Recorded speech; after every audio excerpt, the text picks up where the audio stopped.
South ఇండియాలోనే biggest sorry store మన Varahi silks మన విజయవాడ ఎంజీ రోడ్ లో ప్రారంభం.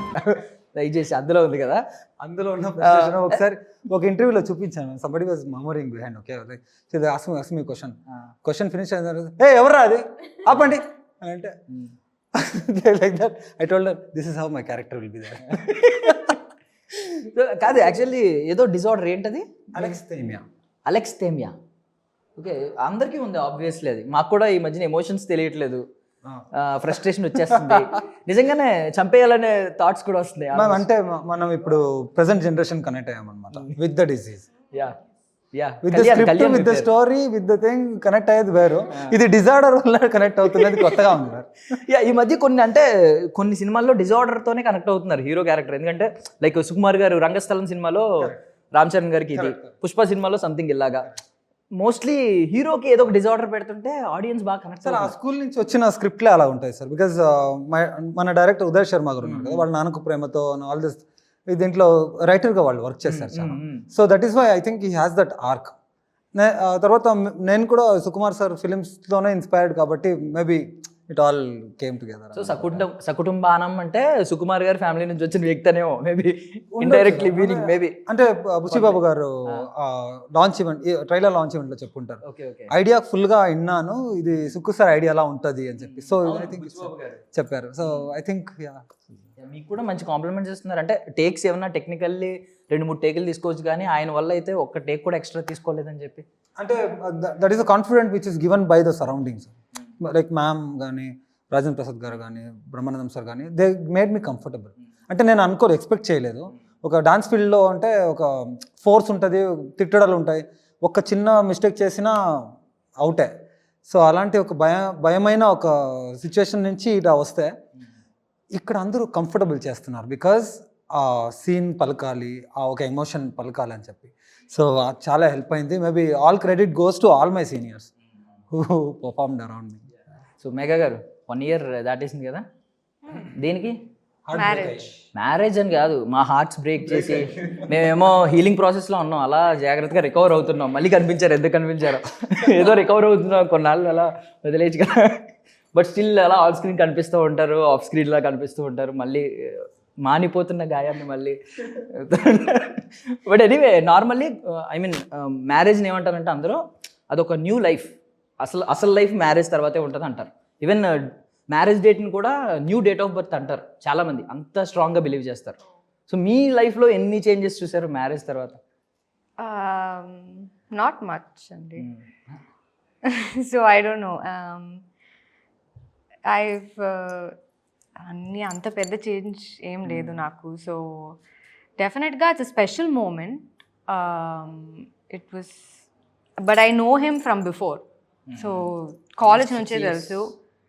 Yeah, from my college days I know him. So he knows me films ki mundu when before I became an actor, all that. So he's always been there with me through everything. So yeah, so anni change, he's anything different, if I have to say a big difference, it will be I know he's also there. After my parents, I know one more person is there to support me no matter what. So it just helps me be the best version of myself.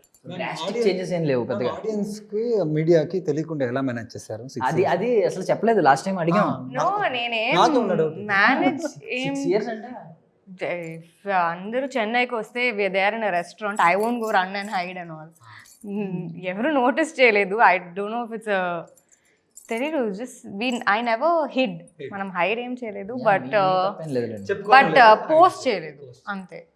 తప్పేం లేదులేండి, ఇంత అందమైన అమ్మాయి single గా ఉంటది అనుకోవడం audience మీది ఇంకా హార్ట్ బ్రేక్ లో come out of it. Yeah, కొంచెం మారుతుందండి. బట్ చూడండి ఇప్పుడు యశస్విని చూడండి, ఎందుకు ఆవిడ ఇంకొకసారి బ్రేక్ చేసి వెళ్ళిపోవడానికి వద్దు, ఇంకా అయిపోయింది బాగా హోప్స్ పోయి. డాక్టర్ సార్ బ్రేక్ చేస్తే వాళ్ళే ఫిక్స్ చేస్తారు. వితౌట్ ఫీ అండి? Without fee. ఇప్పుడు డాక్టర్ బయట అండి, సినిమాలోనా? లేదండి, రియల్ లైఫ్ డాక్టర్. ఓకే, అందుకే నా పాట వచ్చింది, హలో డాక్టర్ హార్ట్ మిస్ అయ్యే. అది నన్ను పుట్టక ముందు వచ్చిన పాట అండి. ఏమో ఫ్యూచర్లో ఒక డాక్టర్ పడతారు ఇలాగని చెప్పి వచ్చి ఉండొచ్చు. అండ్ మేఘా గారు సిరి కదా ఇందులో నేమా? ఎప్పుడైనా ఐ మీన్ మీరు లొకేషన్స్లో ఇలా క్యారెక్టర్ నేమ్స్తో పిలుచుకోవడం ఏమైనా అలవాటు ఉందా మీకు? సరదాగా మేఘా అని కాకుండా సిరి అని పిలుచుకోవడం? నేను రెండు పిల్లలు. మ్యామ్. మ్యామ్. వా. మీరేమన్నా కొన్నిసార్లు ఎస్ సిరి అని పిలిచారా? సిరి అని పిలిచాను. పింకీ నా పేరు, పింకీ. నా క్యారెక్టర్ పేరు పింకీ. ఓకే. సో హే సిరి అనండి ఇక్కడ ఫోన్ యాక్టివేట్ అయిపోయిందా? How can I help you అంటది కదా. నాది యాక్చువల్లీ నేను ఆఫ్ చేశాను దాని తర్వాత. సీరియస్లీ ఆఫ్ చేశారా? అందరూ హే సిరి అంటుంటే It'll come no from my voice from reading the line, so it's very irritating, so I switched it off. Nice ఏదో జోక్గా అంటారు కానీ సీరియస్లీ. ఇంట్రెస్టింగ్ క్వశ్చన్ యాక్చువల్లీ జరిగే ఉండి that's already. So from Chaitra to Siri ఏంటి మీ I mean attitude I mean యాక్టింగ్లో కానీ ఆ పర్ఫార్మెన్స్లో కానీ లేదంటే థాట్ ప్రాసెస్లో కానీ ఏం చేంజెస్ వచ్చినాయి? మేజర్ చేంజ్ ఏమొచ్చింది? చైత్ర లై నుంచి కదా, లై సినిమా నుంచి ఇప్పుడు సిరి వరకు. I think డెఫినెట్గా నా confidence to play a character, ఒక ఇమోషనల్ సీన్ అయితే ఇనీషియల్గా you need more help from others. ఎందుకంటే ఒక సిచ్యువేషన్ ఏమైనా మన లైఫ్లో like if it didn't happen in life, అది స్క్రీన్లో చేయాలంటే అది కొంచెం కష్టం to get into that. But ఇప్పుడు ఒక కాన్ఫిడెన్స్ ఉంది, okay even I can pull this off, I can do this. So definitely my confidence. So Pinky గారు యా ఒకసారి ప్లీజ్ షార్ట్గా మిమ్మల్ని మీరు ఇంట్రడ్యూస్ చేసుకుంటారా? బికాజ్ బ్యూటిఫుల్గా ఉన్నారు, బట్ మాకు మచ్ మోర్ ఇన్ఫర్మేషన్ మీ గురించి ఇంకా వికీపీడియా చెప్పట్లేదు కాబట్టి. మారావు బ్రో, ఫ్రెండ్ ఎదురులోనే మనసు మారావు. యా మరి హీలింగ్ అవ్వాలి కదండి ఏదో రకంగా, ముళ్ళుతో తీయాలంటారు కదా, లైక్ దట్. థ్యాంక్ యూ అండి. ఫస్ట్ ఆఫ్ ఆల్ నేను యాక్చువల్లీ తిరుపతి నుంచి అండి. సో మోస్ట్లీ చదివిందంతా అక్కడే. ఆ తర్వాత మెడిసిన్ చేసింది మాత్రం కర్ణాటక. సో ఆ తర్వాత మళ్ళీ బెంగళూరులో వర్క్ చేయటం, మళ్ళీ గుడ్గాంలో వర్క్ చేయటం. సో ఇలా జర్నీ నడుస్తుంటే మధ్యలో సహకుటుంబానామండి. అంటే అందరు చెప్తుంటారు చిన్నప్పటి నుంచి సినిమా అంటే ఒక ప్యాషన్ అని. నేను కూడా సేమ్ డైలాగ్ రిపీట్ చేస్తాను, ఎందుకంటే అది నిజమండి. తెలుగు ఫ్యామిలీ నుంచి వచ్చి అంటే పండగ అయితే సినిమా, సండే వస్తే సినిమా, ఒక వీకెండ్ ఫ్యామిలీ అవుటింగ్ అంటే గెట్ టుగెదర్స్ అంటే అంత సినిమానే. సో ఆ వాతావరణంలో పెరిగి సినిమా అంటే ఒక కళ. సో ఇట్స్ అది నిజమవుతుంది అంటే ఇట్స్ ఎగ్జైటింగ్ అండి. ఇట్స్ అన్ ఎగ్జైట్మెంట్, లైక్ చెప్పలేను, కొన్నిసార్లు మాటలు కూడా తక్కువ అనిపిస్తుంది నాకైతే. సో యా, అంటే చైల్డ్హుడ్ నుంచి మనం సినిమా చూడని కుటుంబం అంటూ ఉండదు. అవును, సినిమా వీకెండ్ అంటే సినిమాకి వెళ్ళాలి. అట్లీస్ట్ మన తెలుగు స్టేట్స్ లో అయితే కంపల్సరీ నేను ఒప్పుకుంటాను. బట్ థింగ్ ఏంటంటే నేను విన్నప్పుడు ఐ మీన్ కొంచెం నేను కాలేజ్ ఏజ్లో ఉన్నప్పుడు ఆ టైంలో చాలా మంది చెప్పుకునేది ఏంటంటే సినిమాలు అంటే మనకు ఎందుకు, ఎస్పెషల్లీ అమ్మాయిలను అంటే ముందే రెస్ట్రిక్ట్ చేసేవారు. సో ఇప్పుడు ఏమైనా చేంజ్ అయింది అనుకుంటున్నారా ఆలోచన కుటుంబాల్లో?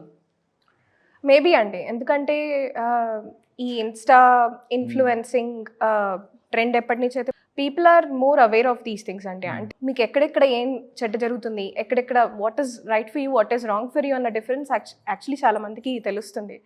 సో ఆ స్టిగ్మాస్ ఏవైతే ఉన్నాయో ఆల్రెడీ మెల్లమెల్లగా డిజాల్వ్ అవుతూ వస్తున్నాయి. సో ఐ థింక్ పేరెంట్స్ కూడా ఈ మధ్య you know they becoming more aware of things. So నాకు తెలిసి అంత అదేమంటారు అంత రిస్ట్రిక్షన్స్ ఉండట్లేదండి, అది మాత్రం నిజమే. బొత్తిగా మా ఇంట్లో నుంచి అయితే చదువుకున్నావు కదమ్మా చాలు, ఆ తర్వాత నీ ఇష్టం, ఈ ఫాలో యువర్ ప్యాషన్. మామూలుగా చదువుకుంటే doctor BCom 4 times I failed.